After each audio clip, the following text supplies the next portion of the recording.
Need your daily fix on mixed martial arts? We're going to kind of recap Bellator 155. From UFC 198. Who's who? Kind of a controversial decision. And who's not? I couldn't figure out why, and then it hit me. Well, don't you fret, because Golden State Media Concepts got you covered. Get your daily dose of MMA podcast. Everything from the UFC, Bellator Fighting Championships, Extreme Cage Fighting, Invicta Fighting Championships, and so much more. Join us as we talk about some of the biggest names in mixed martial arts. We've got you covered here on Golden State Media Concepts MMA Podcast.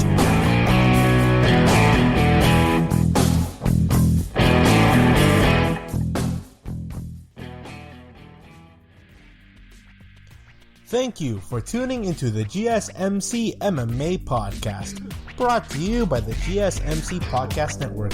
I am your host, Arnel De Leon, hoping that your day is going well. And at the time of this recording, it is indeed the new year, 2021. I've had a good short break, relaxing with my family. I'll say this right now, you better love your family, alright then? Whether they be your biological family or not, or your friends and family, or the people you surround yourself with, you should really care about them. You really should. This past weekend, my father just had his second heart attack of the year, and this was the worst case he's had, because he's had heart attacks, and then they go to the ER room, he gets checked up, gets back in, goes back to normal. Well, my dad, though, this past weekend, which was, sadly, he had the heart attack just 2 days right after Christmas. 2 days right before 2 days right after Christmas, 3 days right before the New Year's. And so, my dad, one day, he was fixing the car up.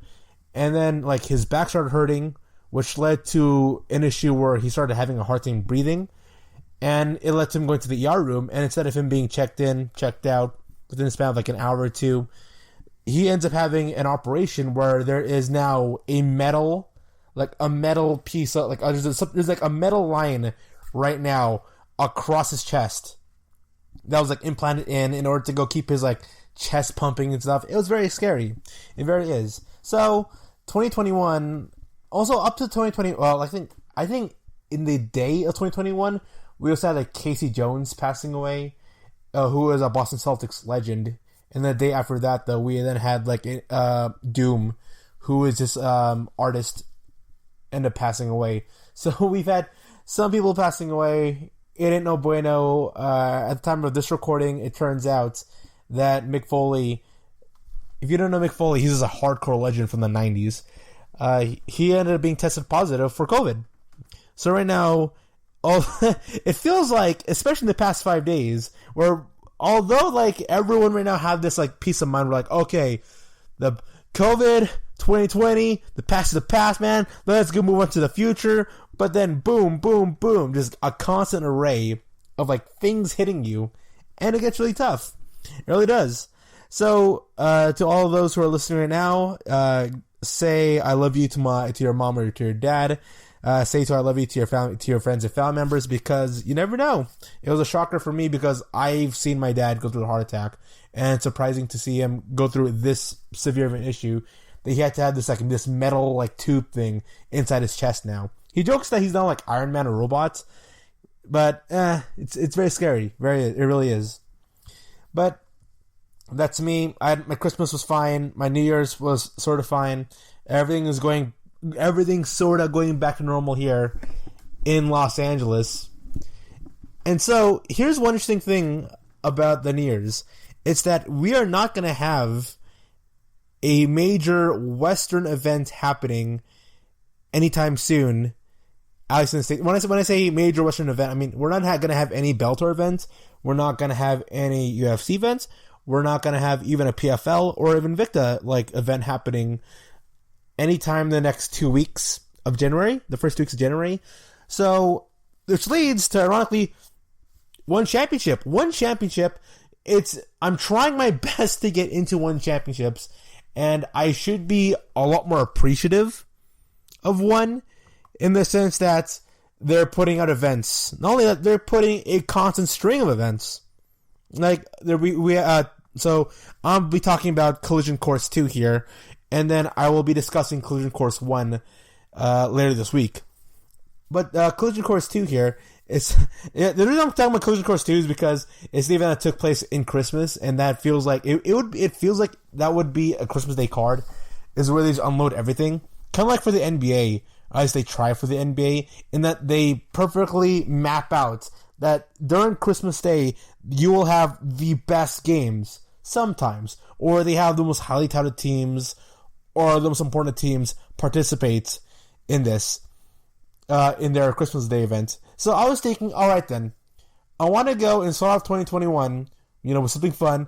Let's go for Collision Course number 2 here, instead of Collision Course 1, because Collision Course 2 here is taking place on Christmas, and I expect something really awesome coming in from this event.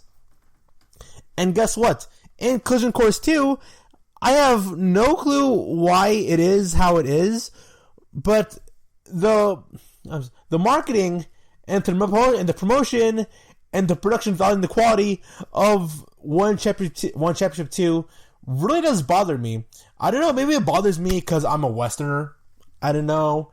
There are aspects to One Championships that was a huge head scratcher to me, or like little things that they do, or things that they do in One Championship that makes you, or at least that makes me, a Western fan, be more appreciative of like the very carny, over the top style in Bellator and in the UFC. Like the only straight laced promotion that I watch that there's like no gimmicks would have to be Invicta, because in Bellator tries to make it out that every fight is like the greatest fight in the history of mankind. In the UFC, it's like the video promo packages are ridiculous. I still remember Alexander Gustafsson. Well, it was Gustafsson versus John Jones, and in the promo package, they had Gustafsson be like, "Hey man, I'm a proud father. I'm a proud warrior." You see Alexander, he's training in his gym. Meanwhile, you see John Jones, he's like off in a very misty forest. I don't know where, but he's in this like misty forest. He's underneath like a cave or a big dug hole, and he's like posing, and like he ain't working out. He's just posing in the middle of this very misty forest while looking very intimidating in front of the camera. It's like weird stuff like that. Or Sean O'Malley. You got Sean O'Malley, you got Henry Cejudo, Tony Ferguson, where they create these promo packages that make their fighters come across as weirdos. So in Bellator, they make it seem like every fighter is like the greatest in the world, whether or not they have a belt or not, or if they're a low-ranked fighter or an unranked fighter, or if they're making their debut, they're the best ever. If you follow the PFLs, how they present their fighters in the social media, i.e., saying Fabrice Verdum is the greatest heavyweight of all time, equivalent to Michael Jordan and Tom Brady. Okay, you know what? You can have an opinion, sure, but that's something it's hard. It's difficult to debate. So, arguing for Fabrice Verdum being like the GOAT of the heavyweight division is equivalent of arguing like Dwayne Wade being the GOAT of the shooting guard position. Like, he's really good. You could argue he's like the third best shooting guard in the history of the NBA. But like, if you grab like 1 million people who are all like basketball fans, I can guarantee you, maybe like one of them out of the million are gonna say, "Oh yeah, Dwayne Wade, he's better than Kobe and Jordan." Not gonna happen. It just ain't. It really isn't. And so we get to One Championships, and before I get into each fight here for Collision Course 2, by the way, I love that they all have nicknames here. There was also Big Bang. So a couple weeks ago, I did a review on One Championship, Big Bang, and then there's a Big Bang 2, then Collision Course. So I don't know what I like the names in the sense that they're supposed to be like Big Bang, wow, but then there's like a second Big Bang, and there's like 2 Collision Courses now. And I'm just like, okay, you can't just like add a number there and expect, I don't know, why can't they say Collision Course again? Or there's probably a second Big Bang. Okay, but before I get into the fights here for Collision Course 2 for One Championship, the promo package lied, man. The promo package immediately in the beginning lied. They said, all right, tonight's action is going to be full of great things here. Oh, yeah, we have champions. We got championship fighters here. And then they start, like, showing the faces of all their champions. And then, like, we're going to see them fight here tonight. And then it turns out that none of the champions fought. What the heck? Am I missing something here? Like, I'm watching the show. I still remember, like, we got champions here. Great champions. No, and the main event was, like, there were only 2 rank fights in this entire show. And that bothers the heck out of me, considering that they have, like, so many divisions for both MMA and in Muay Thai. They got, like, 2 divisions per division. It's weird to explain it. But they have, like, in this card here that was 2 hours and 40 minutes long, they only had 2 fights that actually mattered. And you could argue, well, you know, if an unranked fighter beats another unranked fighter in an impressive fashion, then maybe they can go fight a ranked fighter. Okay, I get it. But the fact that rankings only go 1 through 5 leads to everyone, you know, there's no 6 through 10. There's even like top 15. It's purely 1 through 5. So in this card here, so in like if we have a card with like 7, 8, 11 fights, this happened for, I think it was in the Big Bang, we're out of like 11 fights. We had 3 ranked fights. And so it leads to these other fights that you're not sure how important they are. And it's already an issue, like in the UFC. The UFC, they have a top 15 rankings. And even then, it's like super inconsistent. But at least the rankings can be used as a reference point. People always say rankings don't matter. To an extent, they really don't. But they only matter in the sense that they are used as a reference point or a cheat sheet. In the sense that, okay, if you're not really sure which 2 fighters to fight, bring up rankings, 5, 6, let's go at it, 9, 7, 6, and 10, let's have those 2 fights. It's used as a cheat sheet. It's used as a reference. Here, we're going to have 2 unranked fighters fights, and then one of the unranked fighters wins, and then someone in the commentary team is like, there's only 2 of them, one of the commentary team says, oh wow, what an impressive performance. Maybe he's going to fight a ranked fighter. I don't know. Because any unranked fighter who defeats their opponent who is also unranked, they could say, well, he should fight a ranked fighter. How? How do you measure that?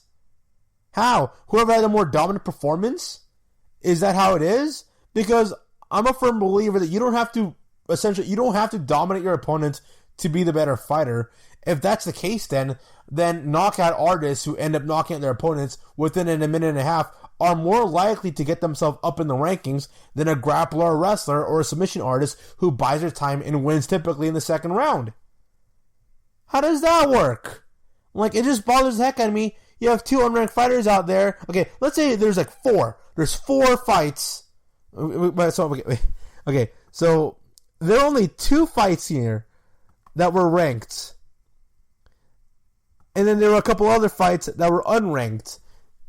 And yes, we had 1 fight in the flyweight, 1 fight in lightweight, 1 fight in the middleweight. All right then, sure. But let's hypothetically say there were 4 fights all at middleweight. And all 4 fights were all unranked. How could anyone say that unranked fighter who won his fight should fight a ranked fighter? Why? Why?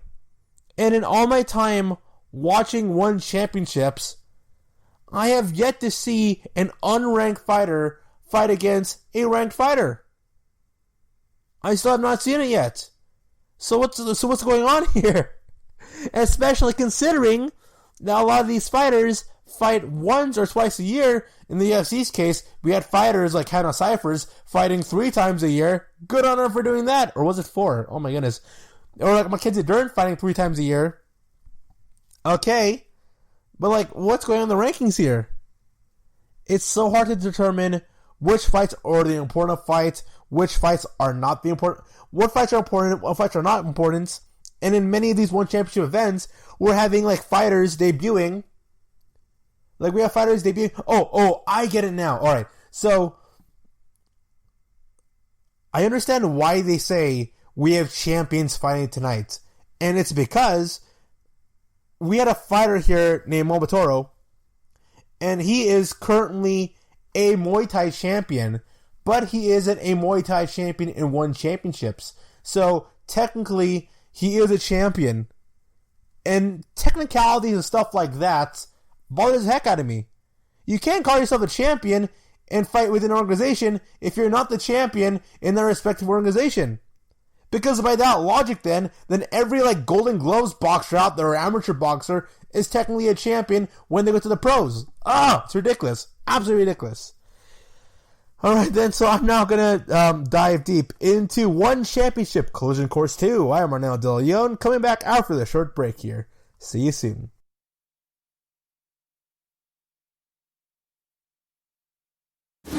Check out the show built around the women of MMA. From the UFC to the extreme cage fighting, we got the fights covered. Listen. It's the Golden State Media Concepts Women's MMA Podcast. The latest news of upcoming fights, discussions of previous matches. Join us as we talk to and about the biggest names in women's mixed martial arts, past, present, and future. When it's the women's fight game, you know where to listen to. The Golden State Media Concepts Women's MMA Podcast. This is your ultimate stop for everything sports. The Golden State Media Concepts Sports Podcast. Should I say more? From the NFL, MLB, the NBA to MMA, it's all in here. The Golden State Media Concepts Sports Podcast. Listen now. And we are back. I am Arnel De Leon. You're listening to the GSMC MMA Podcast. And today's episode, I'll be discussing One Championship Collision Course 2. Then later this week, I'll then do Collision Course 1. I should have done Collision Course 1 then Collision Course 2. I just expected a lot more coming in from Collision Course 2. And then sadly got upset. But One Championship Collision Course 2 here. Now, one thing that I'm happy with was the fact that they replaced one of the people in the commentary booth here. We had Mitch Wilson, who did well for himself, and who was... It's weird. So, they have a play-by-play guy, then they have Mitch Wilson, but Wilson is supposed to be the color commentator guy, but the last time I watched a show, they had, I think it was The Big Bang, so they had events where Matt Gregorian was the main eventer. And getting myself ready to watch a show, because every time I watch it on TV, I'm simultaneously both working out and watching TV. That's how I get focused. It's if I'm not eating and watching TV, I'm lifting weights and watching TV. And right before the show started here, I was thinking of that one commentary guy back at The Big Bang who constantly, all the time, kept saying Matt Gregorian is the greatest thing ever. And there were periods in time in that show where the commentator guy would be Matt Gregorian is the legend, the beast, the greatest, Matt Gregorian from Matt Gregorian. And even when there's fights and Matt Gregorian isn't even there, or we're in the beginning of the show, or even halfway part of the show here, they're Matt Gregorian, this guy is the greatest ever. Meanwhile, Mitch Wilson is out there. He's playing the role as a play-by-play commentator and also the color commentator for the fights, because all the play guy was talking about was Matt Gregorian, one of the greatest kickboxers in the history of mankind. Talk about... Meanwhile, he's sandbagging the other opponent, Matt Gregorian. And here's it. Matt Gregorian ended up winning that fight in the second round via comeback victory here, but you can hear it in the guy's voice. I sadly do not remember the commentator's voice here, but you can hear it in his voice how disappointed, how upset he is. You can tell his heart is about to sink every time Matt Gregorian was getting punched, or it looked like the momentum wasn't going his way. It was funny because the entire night was Matt Gregorian, best Gregorian, Matt Gregorian, greatest kickboxer, Michael Jordan, Tom Brady in the history of kickboxing. No disrespect to Matt Gregorian, dude, but I'm just really upset about this dude never shutting up about Matt Gregorian here. And he went, and in the fight against Gregorian, he was like, Gregorian's the best, and then Gregorian gets hit in the face, and he's like, Gregorian's the best. Like, ugh, man. I kind of wanted Matt Gregorian to lose just so I can hear the commentator be upset. And now he has to go talk about the other guy who he stutters what his name actually is, even as a commentator, whatever, alright? There, that's my rant. That's my rant. Because I'm happy here, because they replaced that guy with someone else. He was pretty boring. He was a pretty boring dude. I can't remember his name. But he was a dude who just talked about the fights. Like, he actually did their job as a play-by-play person. And I'm happy. This is like a show that I wasn't upset or I wasn't tilted just hearing the commentary team. Because it reminded me a lot, if you ever watched the World Series of Poker. Like, I watched those. But in the World Series of Poker, there is like this one guy with the mustache. And he's just always constantly throwing out like unfunny jokes that like don't really mean anything, and then he like starts bringing up like his ex-wives and stuff, and you know, every time he got drunk when he was in college, he starts telling high school stories in the middle of like, oh man, that person has a queen of diamonds, that person there has a nine of diamonds, and then you hear him like talking about like his ex-wives and stuff, and making these jokes, and like saying the same things over and again. You just want to slap him. That's how it really is. And that's how it is with the last guy. But you know, he's gone. He's gone. I'm happy. Okay, let's get on to the show here. So we have Senzo Ikeda versus Liang Hui. Liang Hui at Catchweight. It is an MMA bout. And I'm surprised here that nobody really discusses Catchweight bouts here. Because there were 2 Catchweight MMA bouts. And whenever, like, I was in any other promotion, in the West, Invicta, PFL, UFC, Bellator, whenever it's a catchweight bout, they put a heavy emphasis on the fact that there's one guy who's like only 2 pounds overweight. And this right here, Senzo Ikeda versus Liang Hui, there was a 10-pound difference. Ikeda was 10 pounds bigger than his opponent at the weigh-ins. And immediately I'm like, how the heck is that fair? What? Is a dude penalized? Is the guy going to lose some portion of his money? What's going on here? You can't just have fighters, because in my opinion, how I view it, I'm similar to Dana White in the sense that I despise catchweight fights. I really do. And my reasoning as to why I don't like catchweight fights, because A, they don't really mean anything, and B, one fighter might go lose his money. So what's the point? So like, why would you ever want a catchweight bout? Why? But like the commentary team never made reference of this. They're like, it's Senzo Ikeda versus Liang Hui, catchweight MMA bout. Stay tuned. And then they just bring, and then you say they do this for every fight, where they show the fighters' names, they start comparing and contrasting the height, the reach, the age difference, and then they say, "Yep, Senzo Ikeda here, real knockout power, Liang Hui, good wrestler. Let's see how this bout will go. I'm very excited for this." And I'm like, you don't see the 10-pound difference. How the heck does it make any sense? And by the way, this is an unranked fight. So what's the point? It's already annoying that we've got so many unranked fights here. It's another thing to be annoyed about if it's like, okay, here's the thing. I would be all down for like unranked fighter versus unranked fighter if it's a matter of like 2 prospects trying to make their way up in the rankings here. But Senzo Ikeda, this guy is 38 years old. He's 38 while Liang Hui is only in his early 20s here. So what is going on here? This isn't like, oh man, two unranked prospects going at it. No. We got 2 dudes out here who apparently the commentary team are not even pointing to the fact that these guys might even fight against a ranked opponent sometime soon, but they say that some ranked fight, it's like, there's, like, they pick and choose. I swear, they pick and choose which unranked bout will be the bout that's going to decide which one of those 2 fighters are going to go fight against a ranked fighter. I don't get how that's decided. I don't get how that's worked. Whatever. Alright, it's confusing. But Senzo Ikeda here, I love his entrance. I do. The dude pretty much does like the Eddie Gordo thing, whereas he's like sidestepping and walking side to side. Like he is taking his time. He is buying his time in his entrance. I enjoy it. I enjoy it a lot more than many entrances in the West, especially in the UFC, where it's like one linear pathway they go to. Like Israel Adesanya, without a doubt, it has like the most interesting and the most fun and creative entrance in the UFC history. Because it's not like just one guy walking in a linear pathway. It's like him dancing his way to the octagon. And in this scenario here, we have Senzo Okada here, pretty much dancing his way to the ring. I like it. So I put here, there's a knee to the private parts on Hui 1 minute in.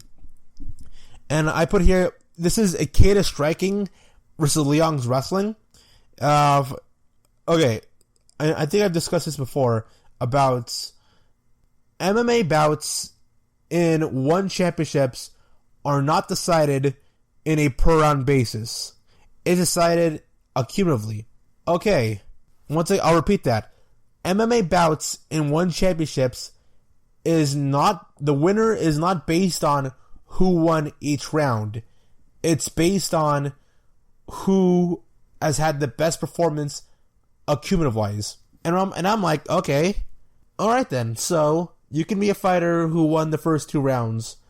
No, you can be a fighter who dominates their opponent, and in a third round, if you gas out, your opponent gets on top of you and starts raining bombs. There's a real possibility that the judges might score you winning the fight. Alright then. Okay. Now that you accept that, and I accept that, the judges in this, the commentary team in these MMA bouts are discussing these fights as if there was a round system. Because immediately, the second these two fighters meet in the cage, you can hear the commentary team be like, this fight here is not decided in a per round basis. Okay. By the way, and then like, the first round is over, and they say, I say Liang Hui won the first round. Second round starts. And then they say, Ikeda needs to go bounce back here, recover some lost ground from that first round. And immediately I'm thinking like, oh, wait a minute. No. He has nothing to recover from. It's the first round. Rounds don't matter. Why are you saying Ikeda is, like, they keep saying like, Ikeda is behind here. What do you mean behind? And they say this for multiple fighters who obviously lose in a round. The commentary team are like, oh man, that fighter, he has to go and make up that with a good round in the second here. And then maybe if he gets a good round in the second, maybe in the third round, he can go make a good argument into winning. He won 2. No! It's a complete contradiction. It is a complete contradiction to go say, well, rounds don't matter, and then say, well, he won that round, or he lost that round, he has to definitely win the third round in order to go win the fight. It's so confusing. It really is. And I put very little notes here in terms of the fights, off the basis that it was difficult to, because since they said rounds don't matter, I stopped thinking about, it's hard for me to explain this, but since they said rounds don't matter, I stopped looking at the fight as if looking like who won on a per round basis, and I just looked at it. I'm like, okay, who is the fighter who I thought won accumulatively? And to do that, you kind of have to think of the round system. And in the end here, we have Ikeda. He ended up winning the fight against Liang Hui, and this fight between Hui and Ikeda was incredibly close.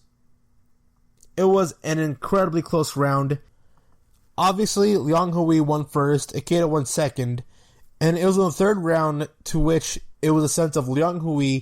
He takes down Senzo Ikeda, but he's not really putting work into like ground and pounding, and so Ikeda, he's just there on the ground, and you can't reward Liang Hui the round if he just took him down and not really doing some ground and pound action, and you can't reward the guy for ground control. And you know what? This whole thing of like rounds not really mattering really hurts grapplers and wrestlers who are more focused in on controlling their opponent and pressing them onto the ground more so than just ground pounding them. Right? There are a lot of fighters in the UFC and also in Bellator whose strategy is to go and tire out and overwhelm their opponents through their grappling more so than striking. This kind of style is very it's very bad. It gives wrestlers a huge disadvantage. It also gives like points to some strikers.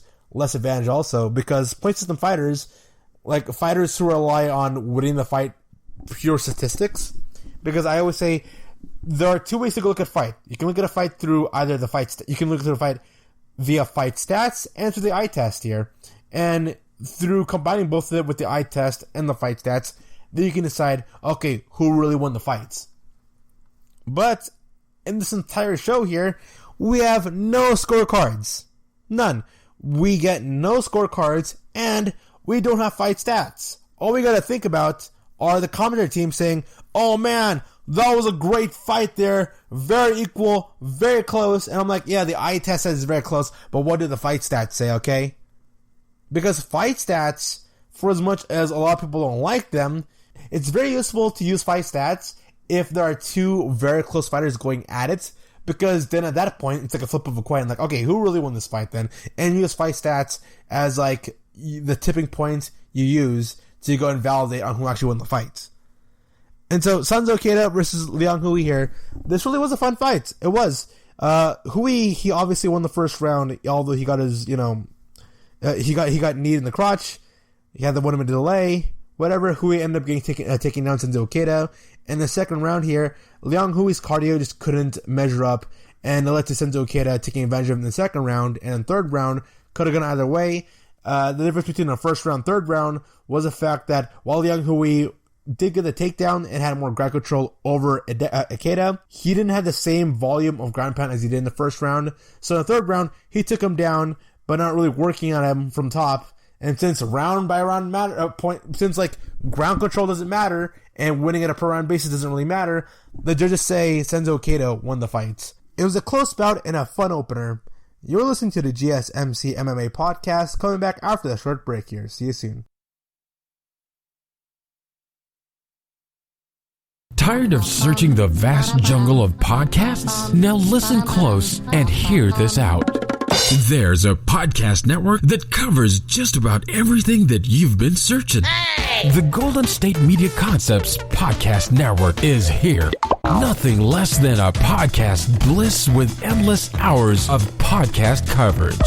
From news, sports, music, fashion, cooking, entertainment, fantasy, football, and so much more. So stop lurking around and go straight out to the Golden State Media Concepts Podcast Network. Guaranteed to fill that podcast itch.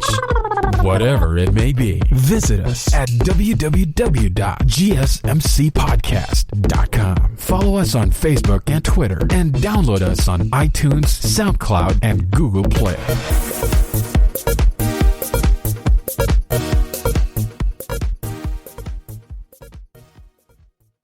This is your ultimate stop for everything sports. The Golden State Media Concepts Sports Podcast. Should I say more? From the NFL, MLB, the NBA to MMA, it's all in here. The Golden State Media Concepts Sports Podcast. Listen now.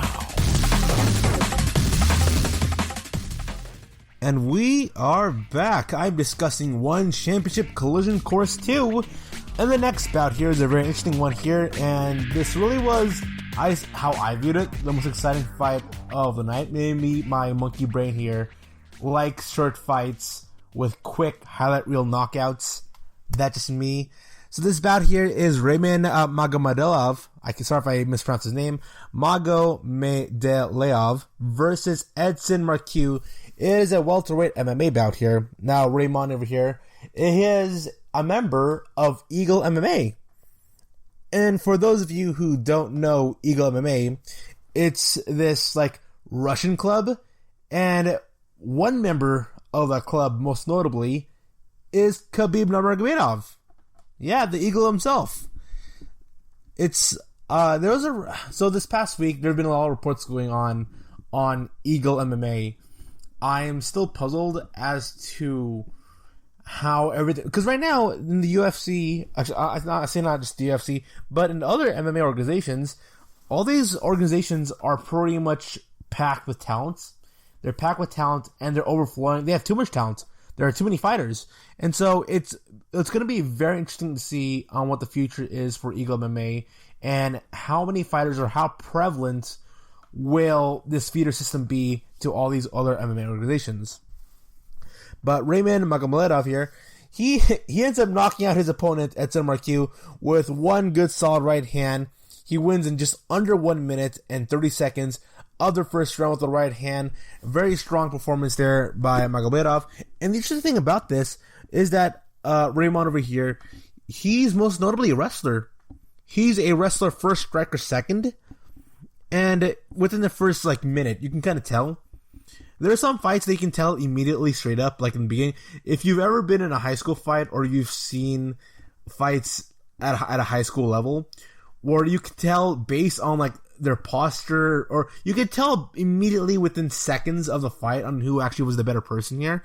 And that's how it felt when I saw Raimond Magomedaliev against Marques here. No disrespect to Edson Marques here, who came to this fight undefeated. He came to this fight undefeated, 9-0, known as a great, powerful striker, and he gets knocked out by a wrestler. And so, really strong performance right there, and I really can't wait to see the future of Raimond Magomedaliev, and I'm also very excited for the future of Eagle MMA, because if Raimond Magomedaliev is one of the fighters that Khabib is really high on and pushing from his new MMA promotion, that's going to be exciting. And also, I'm still not sure, as it pertains to one championships, on whether or not these fighters have exclusive contracts. If these fighters fight exclusively for one championships, because later in this card here, we have one fighter here in Motomaro, who is Motomaro, who is a current champion in Muay Thai, and then Matt Gregorian, he's considered still active in kickboxing. They go beyond one championship, so I'm guessing these fighters are still active, and I would not be surprised if we see Raimond Magomedaliev. He fights a couple more times in one championships, goes back to Eagle MMA because it's just starting up right now, and then we can see Magomedaliev appear in other organizations. That's something that I predict. I predict that in the year 2022, we might see Raimond Magomedaliev be in the UFC or compete in a Western organization. That's my prediction. And then we have Amir Khan here versus Jae-Sung Park. This is a lightweight MMA bout. This entire card is full of lightweight MMA. And you know what's strange about this? What's very strange about, as it pertains to the lineup of a lot of these one championship fights, though, is that we never truly see a good balance of all three, of MMA, Muay Thai, and kickboxing, because there wasn't a single kickboxing bout in this entire show. There wasn't. But I still remember in one of the shows that I covered for one championships in the past, it might be Big Bang, it might not be, but there was one Muay Thai fight in the entire card. It went from kickboxing, MMA, kickboxing, MMA, kickboxing, MMA, and then Muay Thai. The one Muay Thai fight, then kickboxing, MMA. It feels like MMA is kind of the staple for one championships, and then the other two sports of Muay Thai and kickboxing are kind of like supporting supporting pieces, but you can only have one supporting piece. And so if it's very prevalent that there's a kickboxing matches happening in this card, you can expect to not see any Muay Thai, or to see very little Muay Thai. And the same thing also applies vice versa, in that if you see some MMA and Muay Thai bouts, expect to not see that much kickboxing. And the next fight here, we have Amir Khan and Jae-Sung Park here. So this is a pretty one-sided bout here. You can, once again, this is very similar to the Magomedaliev, with the exception being that it's her, because Jae-Sung Park, Jae-Sung Park is one of those fighters who loses because the current rulings in one championships and the judges scoring is just not in favor. I said it before that fighters who mostly rely on ground control and tiring out their opponents, and I know there are some fighters, and like Rogan, Schaub have said it, Eddie Bravo said it, that it is a decent strategy to just go for a takedown, not necessarily beat them up with ground and pound and end the fight or win by submission, but just keep pressing on them, and you just beat them based on cardio and nutrition. Like, it works, and that doesn't apply to just MMA and wrestling. It applies to other, to Muay Thai and kickboxing, but wrestling is where it's very strong at. And in this case scenario here, we have Jae-Sung Park. He would go and wrestle and take down Amir Khan.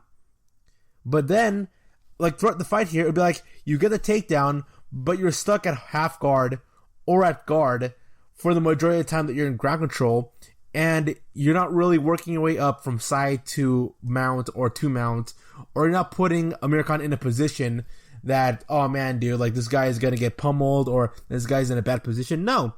Even the commentary team were talking about it in the sense like, yeah, Jason Park, man, he's getting all these clean takedowns in, but he's not really doing anything after the takedown.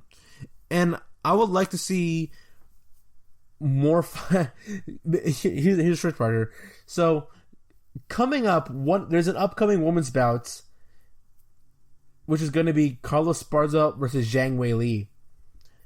And Carlos Esparza is one of those fighters in the sense that you cannot expect Carlos Esparza to just dominate you and destroy you with ground and pound or with submission holds with her wrestling ability. She just purely wrestles you and keeps you down there, and then the following round she does the same thing. Actually, it's like the exact opposite of Khabib. Like Khabib takes you down, then he pummels you. Carlos Esparza is that she takes you down and then she'll keep you down there. And in this scenario here, if this was a UFC or a Bellator fight where 6-1 Park, where the judges scored the fight based on like round by round, you could argue Jason Park might have done better in this fight here.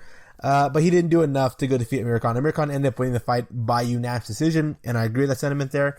And that Amir Khan was winning the stand-up, and when the Jason Park did get to the ground, he didn't really do much to put Amir Khan in that much great danger. And then we go for Momotaro versus Walter Gonçalves, or Gonçalves. I think Gonçalves or Gonçalves. So it's Momotaro versus Walter Gonçalves, Muay Thai bout in the flyweight division. And I put down my notes here. Anticlimactic finish.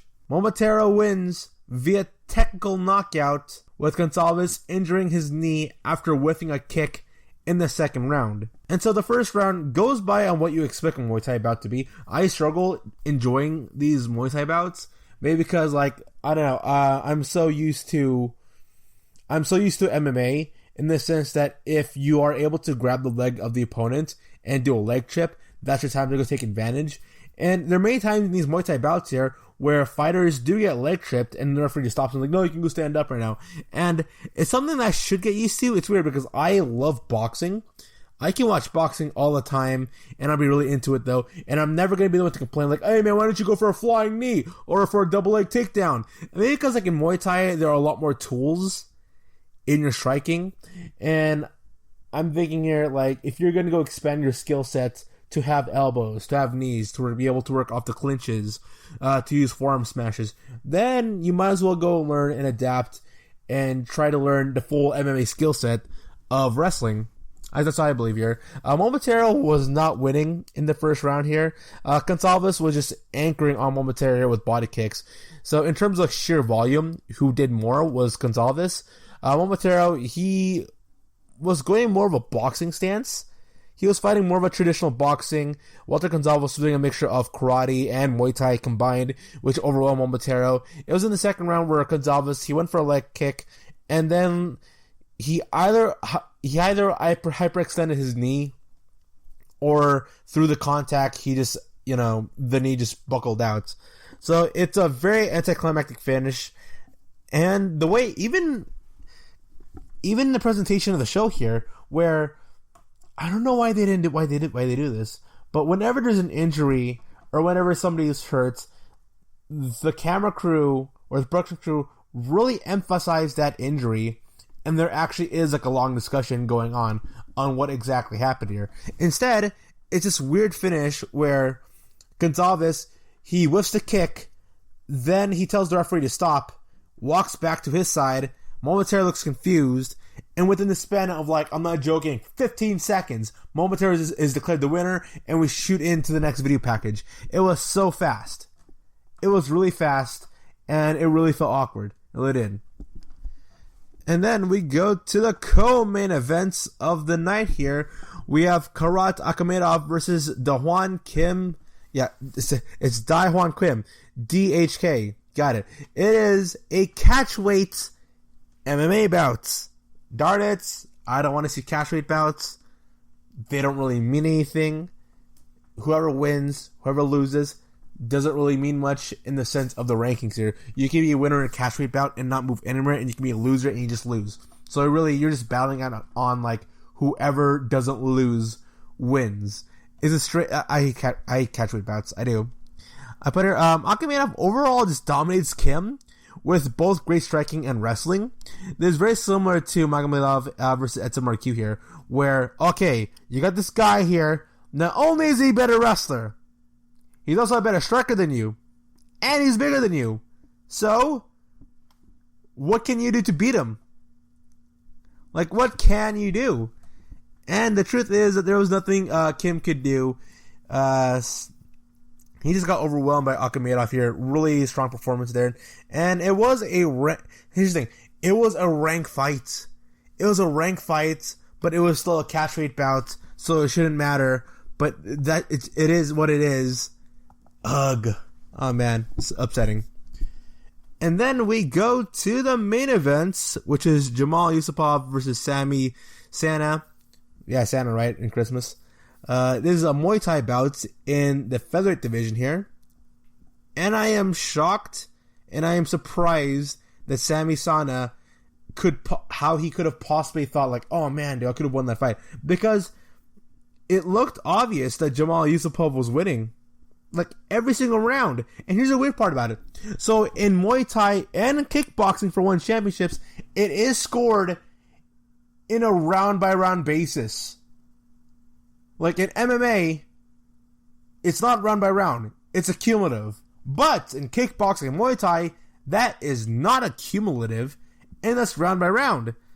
And I'm like, okay, whatever. That's how it is. Sure. I'll accept it.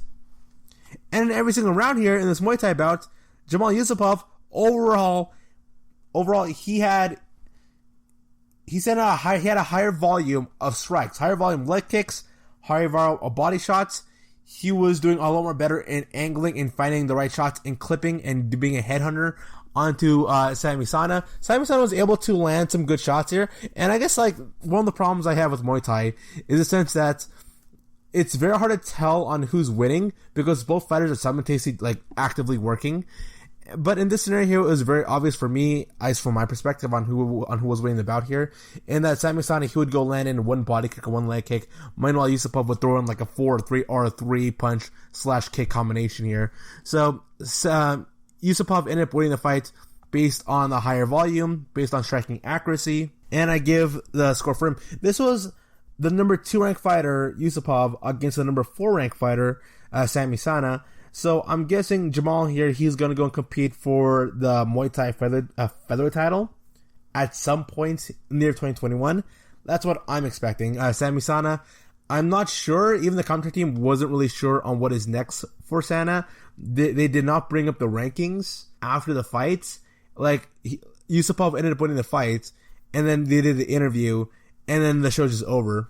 The production crew, the presentation is strange. The show definitely had its ups and downs, and I'll expand upon that. Also, I'm going to go on to the news brief portion of the podcast right after the short break here. See you soon. Want to know the latest in soccer? Then listen to the Golden State Media Concepts Soccer Podcast. From MLS, the World Cup, and the Premier League, we've got you covered. The latest updates, the hottest matches, and news on the league's top players. It's the Golden State Media Concepts Soccer Podcast. David Beckham scores the goal to take England all the way to the World Cup finals. Listen now. And we are back. So I just discussed one championship collision course 2. And overall, it was a fun show. It definitely did have its ups and downs. And I can personally go take the blame in the sense that it's still difficult for me to go get into the competitive aspect or be intrigued by the kickboxing and the Muay Thai aspect of the fight game. It's like, I'm a guy who, like, I love basketball. I love boxing, like I love football, like even his thing. I even enjoy stuff like golf and like World Series of Poker and stuff. So it's not like I can't get into some sports. It's like this past year, I was just binge watching like crazily on this guy named Magnus Carlsen, and I would go and try to challenge my friends in like chess because I'm like just that addicted into like being into like competitive sports. And chess technically is a sport, and the fact that I got into like World Series of poker, tennis, golf, chess, I can get into that stuff very easily and be intrigued by it. But it's hard for me to get intrigued by Muay Thai and kickboxing, and I'm not sure whether or not the actual... So I love boxing. Here's the thing. I love boxing. I've been watching boxing for like 3 decades at this point, actually. Oh my goodness. I've been watching like heavily into boxing for like about 3 decades. And I can get into that. I can get into MMA. I can get into other stuff, but it's hard for me to get into Muay Thai kickboxing. And maybe it'll grow on me at some point. Maybe one reason why I can't get to Muay Thai is the fact that it seems like it's a sport that's mostly evidence and focused in on the offensive aspect of the fight game, more so than the defensive end here. And I know a lot of people do get bored and upset when some fighters in MMA, like you got strikers who aren't really doing much against like a wrestler or somebody who's got some skills in grappling, and then it gets kind of boring and you want to see more action. And when it comes to Muay Thai and kickboxing, it does feel like Rock'em Sock'em Robots. And the reason why, like, the weirdo in me loves Rock'em Sock'em Robots for, like, let's say, mixed martial arts or even for boxing is because when it does happen, when it does happen, you expect a highlight reels. You expect, like, in MMA, like, something coming out of nowhere, like a flying knee or a spinning kick. Now, you can do that also in Muay Thai kickboxing, but it's more of a rarity to go see that stuff. I think in MMA, it's hard for me to explain, but I don't know why I can't enjoy the offensive aspect and like the high volume of sheer strikes coming in from Muay Thai and kickboxing fights. I can't enjoy that, but it's easy for me to enjoy that when it is coming from boxing and from MMA. I think it has to grow on me. When it does grow on me, it's I'm ready for it. I'm ready for it to go start growing on me. Maybe if I watch a couple more One Championship events, I'll get into it more, or start looking up like Matt Gregorian. Matt Gregorian's still in my head. Matt Gregorian, apparently he's like one of the all-time greats, or he's probably like the best kickboxer right now in the world. Maybe if I look him up and watch more fights of him, maybe then I'm going to be like, okay, I get it. I get kickboxing. I get Muay Thai. All right, sure. But now we go to the news brief portion of the podcast here, and since I'm discussing one championship, another person discussing one is Demetrious Johnson. This is coming in by MMAfighting.com. Demetrious Johnson appreciates best ever nods from fighters and true fans who followed one championship move. Demetrious Johnson has accomplished quite a lot during his career. He left the UFC with the most title defenses in promotion's history. Johnson rarely boasts about all things he's done, but he certainly appreciates it when other fighters hold him in such high respect. In the recent comment from UFC middleweight champion Israel Adesanya, who called him a perfect fighter, Johnson goes on to say, "I appreciate it." In an interview coming in from MMA Fighting, "I appreciate other athletes considering me being one of the best ever to do it. They consider how much dedication I put into the sport and my style of fighting and how I approach my fights. It's definitely an honor."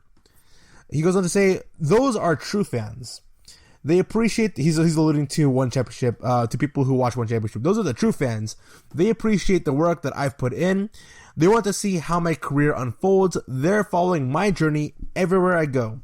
My message to those guys, I'm going to go out there and try to win the belt for you and keep on displaying amazing MMA skills." When he returns for his next fight again in March, Johnson will attempt to add yet another championship to his collection when he competes for the One Fly title. It won't be an easy task going up against an experienced veteran like Moraz, who is a multi-time champion and won championships with coaches and teammates from American Top Team in Florida. Johnson goes on to say, "He's a great athlete. He's been a great champion. He had those back-to-back fights with Gaethje Estorcuglio, and those are great fights to learn from. At the end of the day, we're going to match up our skills and see how we stack up against him. I've always had problems in my career facing longer, rangier fighters. Back at 135 in the UFC against Miguel Torres or Dominic Cruz, and you look like a guy like Tim Elliott, who's pretty long and weary for 125. If you look at my career, I've always had a little trouble with these longer guys. You're just dealing with way more mass and competition. when you're fighting guys who are just naturally a little bit bigger, they're going to be bigger, taller, longer. It's just another challenge to get through. So Demetrius Johnson, he's hyped. So Demetrius Johnson is one of those fighters that you have to look back on. I'm going to be honest with you. When you look back at Demetrius Johnson, he'll probably be in the same tier, or he'll be perceived similarly to Tim Sylvia. Like, the way how I view him right now, actually, I say he is the Tim Sylvia of the UFC's flyweight division history. Because Tim Sylvia, he can go out there, he can win fights, he can win a belt, he can be as many, like, pay-per-view, main event, or co-main event cards as much as he wants, but nobody's going to go watch a Tim Sylvia fight. And that's no disrespect to Tim Sylvia, it's just he never really attracted that audience, or he was able to create that emotional attachment to fans. And the same thing also applies to Demetrius Johnson. Yes, there are a lot of people out there, like, I love Demetrius Johnson. The guy is a great fighter. He's one of the best ever. But he doesn't appeal to that large audience the same way Deiveson Figueiredo does. And Deiveson Figueiredo, he's not doing anything out of the ordinary. He really isn't. Just like Demetrius Johnson, he's the flyweight champ who's just steamrolling all the competition decisively in these really fun fights.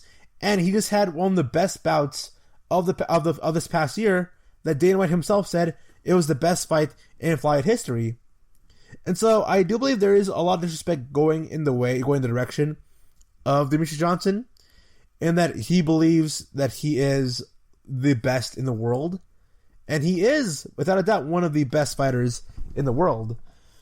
But looking at him, it's hard not to make the similarities of him and Tim Sylvia. You're the champion who isn't all that liked from the organization, who the fans are indifferent to.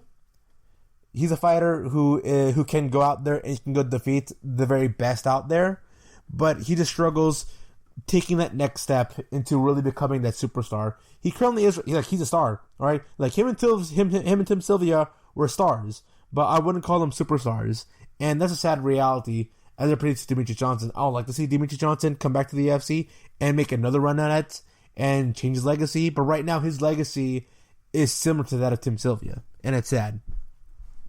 And so it is coming in by SBNation.com. Mike Perry's inspiring 2021 message.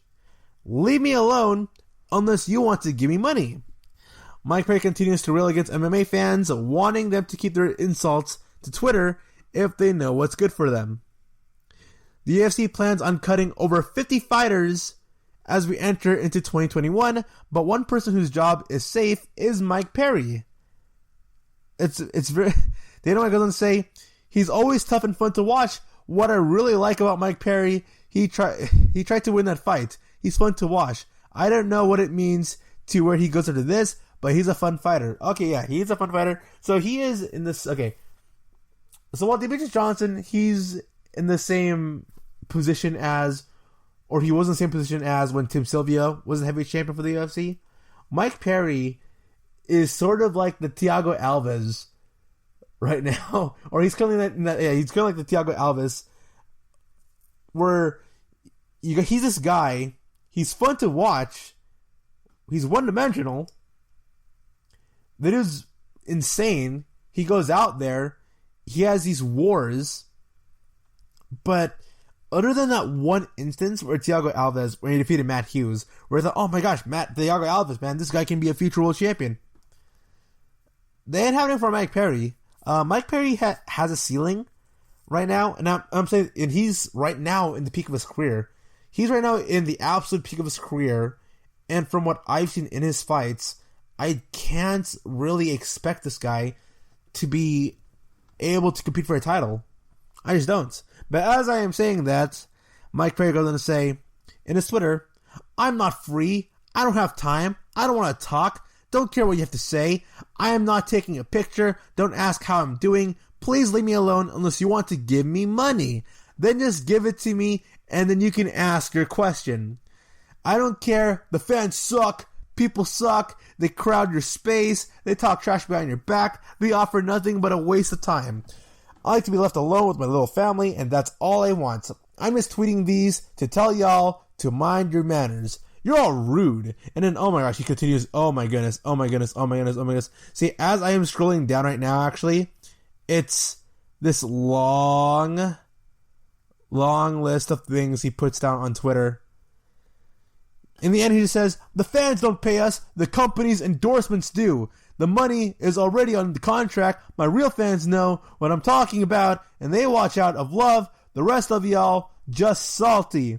I like his thing.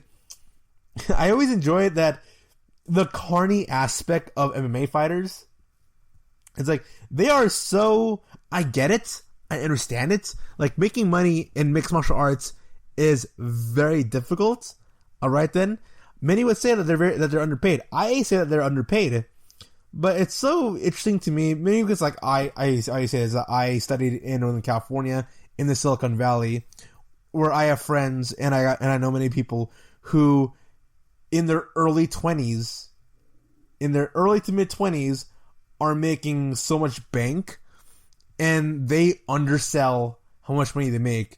And you compare that to like MMA fighters out there who are famous. You got tons of fans out there. Like, you can be like you can be a Johnny come nobody who got their computer science engineering degree, go to the Silicon Valley, nobody will know your name, and you're gonna walk away with a whole lot of money in your bank accounts. And you compare that to like someone like Platinum Mike Perry, who's a famous fighter out there. He's got his fans, but he's trying really hard to make money. But the amount of money he's making isn't all that big relative to people who don't make a big deal about their money.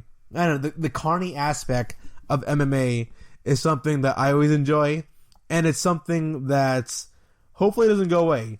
I mean, hopefully these fighters do get a bump in pay, but the carny aspect of that, them like hustling for the money, is something that like I really enjoy for some strange, like weird reason.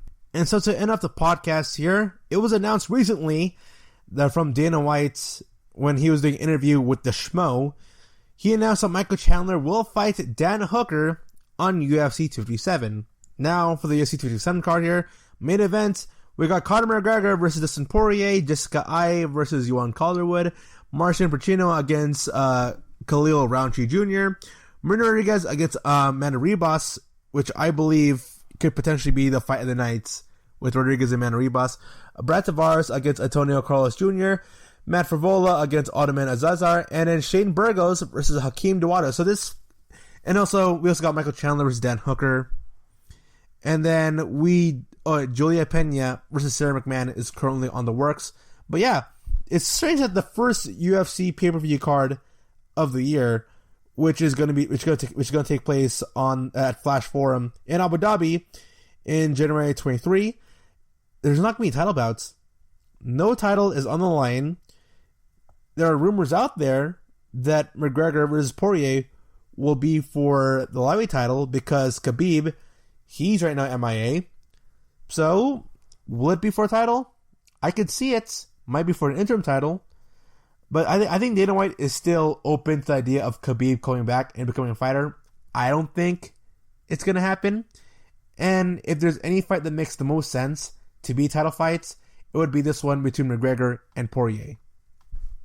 And that will do it for today's podcast. You have been an awesome audience. Next time, I'll further discuss one championships, and I'll see you guys next time. All I gotta say is thank you. Thank you for listening to the GSMC MMA podcast, brought to you by the GSMC Podcast Network. I would like to ask that you please remember to subscribe to the show and write a nice review. That really helps us. Also, you can please follow us on Facebook, Twitter, and Instagram. Thank you, and have a good night. You've been listening to the Golden State Media Concepts MMA Podcast, part of the Golden State Media Concepts Podcast Network. You can find this show and others like it at www.gsmcpodcast.com. Download our podcast on iTunes, Stitcher, SoundCloud, and Google Play. Just type in GSMC to find all the shows from the Golden State Media Concepts Podcast Network. From movies to music, from sports to entertainment, and even weird news. You can also follow us on Twitter and on Facebook. Thank you, and we hope you have enjoyed today's program.